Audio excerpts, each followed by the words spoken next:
America പുറപ്പെടുവിക്കുന്ന കൽപ്പനകൾക്ക് മുന്നിൽ വിനീത വിധേയരായി നിന്നിരുന്ന കാലം അറബ് ലോകത്തിന് ഉണ്ടായിരുന്നു പണ്ട്.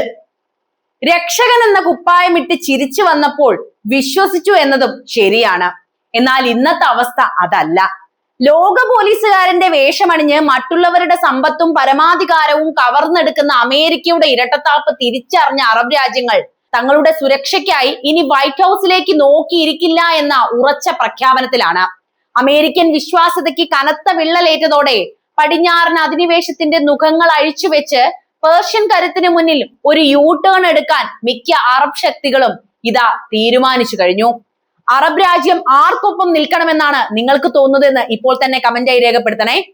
അതുകൊണ്ട് തന്നെ ഡോളർ രാഷ്ട്രീയത്തിനും വാഷിംഗ്ടണിന്റെ ഭീഷണികൾക്കും പുല്ലുവില കൽപ്പിച്ചുകൊണ്ട് മേഖലയിലെ സമാധാനത്തിനായി ഇറാനും റഷ്യയും ചൈനയും ഉൾപ്പെടുന്ന പുതിയൊരു അധികാര കേന്ദ്രത്തിലേക്ക് അറബ് രാജ്യങ്ങൾ ചുവടുമാറ്റിക്കൊണ്ടിരിക്കുകയാണ്.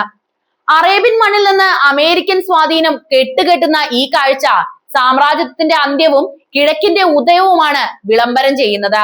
ഇത് കേവലം ഒരു നയതന്ത്ര മാറ്റമല്ല, പടിഞ്ഞാറൻ അഹങ്കാരത്തിനേറ്റ കനത്ത പ്രഹരവും ഏഷ്യൻ കരുത്തിന്റെ ഉയർത്തെഴുന്നേൽപ്പുമാണ്.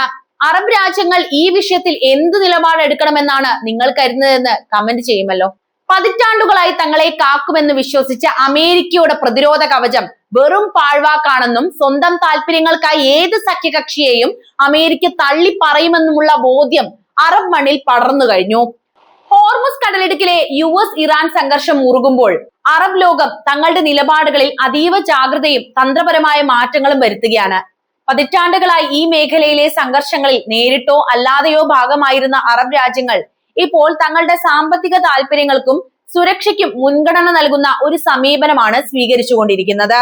ഹോർമുസ് കടലിടുക്ക് അടയ്ക്കപ്പെടുകയോ അവിടെ സംഘർഷം നിലനിൽക്കുകയോ ചെയ്യുന്നത് സൗദി അറേബ്യ, UAE, കുവൈറ്റ് തുടങ്ങിയ രാജ്യങ്ങളുടെ എണ്ണ കയറ്റുമതിയെ നേരിട്ട് ബാധിച്ച വിഷയമാണ്. ഈ പശ്ചാത്തലത്തിൽ ഹോർമുസിനെ ആശ്രയിക്കാതെ എണ്ണ നീക്കം നടത്താനുള്ള ബദൽ സംവിധാനങ്ങൾ അറബ് രാജ്യങ്ങൾ വേഗത്തിലാക്കിക്കൊണ്ടിരിക്കുന്നു.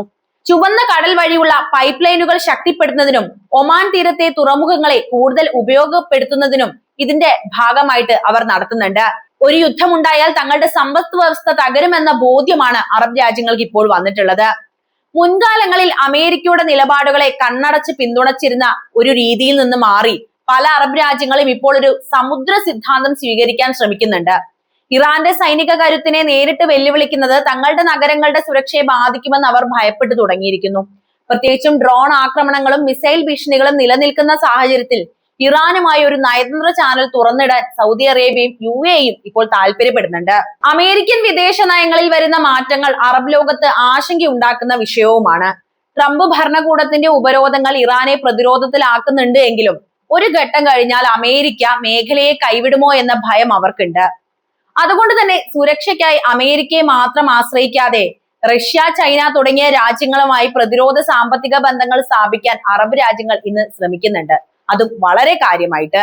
മേഖലയ്ക്ക് പുറത്തുള്ള ശക്തികൾ ഇടപെട്ട് ഒരു വലിയ യുദ്ധം ഉണ്ടാക്കുന്നതിനേക്കാൾ പ്രാദേശികമായ ചർച്ചകളിലൂടെ പ്രശ്നപരിഹാരം കാണാനാണ് ഒമാൻ, ഖത്തർ തുടങ്ങിയ രാജ്യങ്ങൾ ശ്രമിക്കുന്നത്. പാകിസ്ഥാൻ നടത്തുന്ന മധ്യസ്ഥ നീക്കങ്ങളെ ഈ രാജ്യങ്ങൾ അനുകൂലിക്കുന്നതും പശ്ചിമേഷ്യയിൽ മറ്റൊരു യുദ്ധം താങ്ങാനുള്ള ശേഷി ഇപ്പോഴത്തെ ആഗോള സാമ്പത്തിക സാഹചര്യത്തിൽ ഇല്ലാത്തതുകൊണ്ട് തന്നെയാണ്. അബ്രഹാം ഉടമ്പടി വഴി ഇസ്രായേലുമായി ബന്ധം സ്ഥാപിച്ച രാജ്യങ്ങൾ ഇറാന്റെ പ്രാദേശിക സ്വാധീനത്തെ പ്രതിരോധിക്കാൻ ഇസ്രായേലിന്റെ സഹായവും തേടുന്നുണ്ട്. എന്നാൽ നിലവിലെ സാഹചര്യത്തിൽ ഇസ്രായേലും ഇറാനും തമ്മിലുള്ള നേരിട്ടുള്ള ഏറ്റുമുട്ടലിന്റെ ഭാഗമാകാൻ ഒരു അറബ് രാജ്യവും തയ്യാറല്ല. അവരുടെ മണ്ണ് മറ്റൊരു രാജ്യത്തിനെതിരെയുള്ള ആക്രമണത്തിന് വിട്ടു നൽകില്ല എന്ന കർശന നിലപാടിലാണ് ഭൂരിഭാഗം രാജ്യങ്ങളും. ഉപരോധങ്ങൾക്കും സൈനിക നീക്കങ്ങൾക്കുമിടയിൽ സ്വന്തം നിലനിൽപ്പും സാമ്പത്തിക വളർച്ചയും അപകടത്തിലാക്കാത്ത ഒരു നയതന്ത്ര നീക്കമാണ് അറബ് രാജ്യങ്ങൾ ഇപ്പോൾ നടത്തുന്നത്. ഹോർമുസ് കടലിടുക്കിലെ തിരമാലകൾ ശാന്തമാകുന്നത് തങ്ങളുടെ കൂടി ആവശ്യമാണെന്ന് അവർ ഇപ്പോൾ ലോകത്തോട് മുഴുവൻ പറയുകയും ചെയ്യുന്നുണ്ട്. 5ാം വർഷത്തിലേക്ക് കടക്കുന്ന റഷ്യ-ഉക്രൈൻ യുദ്ധം ആഗോളതലത്തിൽ സൃഷ്ടിച്ച സാമ്പത്തിക ആഘാതം വളരെ വലുതാണ്. $340 ബില്യൺ നഷ്ടം റഷ്യയുടെ സമ്പദ് വ്യവസ്ഥയെ വലിയ പ്രതിസന്ധിയിലാക്കിയിട്ടുമുണ്ട്. റഷ്യൻ സൈന്യത്തിന്റെ കനത്ത ആൾനാശവും സാമ്പത്തിക ബാധ്യതയും സൂചിപ്പിക്കുന്നത് ആധുനിക കാലത്ത് ദീർഘകാലം നീണ്ടു നിൽക്കുന്ന യുദ്ധങ്ങൾ ഒരു വൻ ശക്തിക്കും ഗുണകരമല്ല എന്ന യാഥാർത്ഥ്യം തന്നെയാണ്. ഈ രണ്ട് വലിയ സംഘർഷങ്ങളും, ഒന്ന് നേരിട്ടുള്ള യുദ്ധമായും മറ്റൊന്ന് നയതന്ത്ര പ്രതിസന്ധിയായും തുടരുന്നത് ലോകത്തെ ഒരു പുതിയ ശീതയുദ്ധത്തിലേക്കോ അല്ലെങ്കിൽ തീർത്തും അസ്ഥിരമായ ഒരു സാമ്പത്തിക സാഹചര്യത്തിലേക്കോ നയിച്ചേക്കാം. ഇത് ഒരു രാജ്യത്തിനും ഗുണം ചെയ്യുന്ന വിഷയവുമല്ല. അമേരിക്കൻ വിദേശ നയത്തിൽ പ്രസിഡന്റ് ട്രംപ് സ്വീകരിച്ചിരിക്കുന്ന നിലപാട് സമ്മർദ്ദവും നയതന്ത്രവും ഒരേ സമയം പ്രയോഗിക്കുന്ന ഒന്നാണ്. സമാധാന ചർച്ചകൾ പൂർത്തിയാകുന്നത് വരെ വെടിനിർത്തൽ നീട്ടാനുള്ള തീരുമാനം മേഖലയിൽ ഒരു വലിയ യുദ്ധം ഒഴിവാക്കാനുള്ള താൽക്കാലിക ശ്രമമാണെങ്കിലും ഹോർമുസ് കടലിടുക്കിലെ ഉപരോധം കർക്കശമായി തുടരുന്നത് ഇറാന്റെ സാമ്പത്തിക അടിത്തറയെ തകർക്കാൻ ലക്ഷ്യമിട്ടിട്ടുള്ളത് തന്നെയാണ്. MV ടോസ്ക എന്ന കപ്പൽ പിടിച്ചെടുത്തത് ഈ ഉപരോധത്തിന്റെ കാഠിന്യം വെളിപ്പെടുത്തുന്നു. മിസൈൽ ഭാഗങ്ങൾ ഇറാനിലേക്ക് കടത്താൻ ചൈന ശ്രമിക്കുന്നു എന്ന ആരോപണം സംഘർഷത്തെ കൂടുതൽ വഷളാക്കുന്ന കാര്യവുമാണ്. ഈ പ്രതിസന്ധിയിൽ പാകിസ്ഥാൻ നിർണായകമായ ഒരു മധ്യസ്ഥന്റെ റോളിലാണ് എത്തിയത്. പ്രധാനമന്ത്രി ഷഹബാസ് ഷെരീഫും ഫീൽഡ് മാർഷൽ ആസിം മുനീറും ചേർന്ന് നടത്തുന്ന നയതന്ത്ര നീക്കങ്ങൾ ഒരു പരിധിവരെ വെടിനിർത്തൽ നീട്ടാൻ സഹായിച്ചിട്ടുണ്ട്. ഇറാനിലെ ആഭ്യന്തര തർക്കങ്ങളും വിഭിന്ന നേതൃത്വ നിലപാടുകളെ ചർച്ചകൾക്ക് ബാധിക്കുന്നുണ്ട് എങ്കിലും മേഖലയിലെ മറ്റ് രാജ്യങ്ങൾ, അതായത് സൗദി, ഖത്തർ എന്നീ രാജ്യങ്ങളൊക്കെ വിശ്വാസത്തിലെടുത്ത് നടത്തുന്ന നീക്കങ്ങൾ ഏറെ ശ്രദ്ധേയവുമാണ്. പാകിസ്ഥാൻ മുന്നോട്ട് വെക്കുന്ന സമാധാന നിർദ്ദേശങ്ങൾ വിജയിച്ചിട്ടില്ല എങ്കിൽ ലോകം സാമ്പത്തികമായ ഒരു തകർച്ചയിലേക്കും വലിയൊരു സൈനിക പോരാട്ടത്തിലേക്കും നീങ്ങാൻ സാധ്യതയേറെയാണ്. ഉപരോധങ്ങളുടെയും നാവികസേനയുടെ ഇടപെടലിലൂടെയും ഇറാനെ മേശയിലേക്ക് കൊണ്ടുവരാൻ അമേരിക്ക ശ്രമിക്കുമ്പോൾ മറ്റു വഴികൾ തേടുകയാണ് ഇറാൻ ഇവിടെ ചെയ്യുന്നത്. ഒരിക്കലും അമേരിക്കയോട് സന്ധി ചെയ്യില്ലെന്ന് അവർ വാശി പിടിക്കുന്നു. മറ്റൊരു പ്രധാനപ്പെട്ട കാര്യം എന്താണെന്ന് വെച്ചാൽ പശ്ചിമേഷ്യയിൽ ട്രംപ് ഭരണകൂടം സ്വീകരിക്കുന്ന പുതിയ നിലപാട് ശ്രദ്ധേയമായ ഒരു നയതന്ത്ര മാറ്റത്തെ സൂചിപ്പിക്കുന്നുണ്ട്.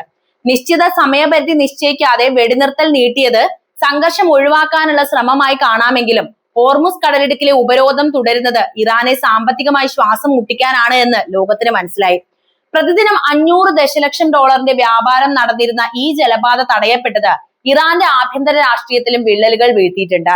ഇറാനിയൻ വിദേശകാര്യമന്ത്രി അബ്ബാസ് അരാക്ചി ഇതിലൊരു യുദ്ധപ്രഖ്യാപനമായി കാണുമ്പോൾ ആഭ്യന്തരമായി ഇറാനിയൻ നേതൃത്വങ്ങൾക്കിടയിലുള്ള ഭിന്നത ഒരു ഏകീകൃത സമാധാന കരാറിലെത്തുന്നതിന് തടസ്സവും സൃഷ്ടിക്കുന്നുണ്ട്.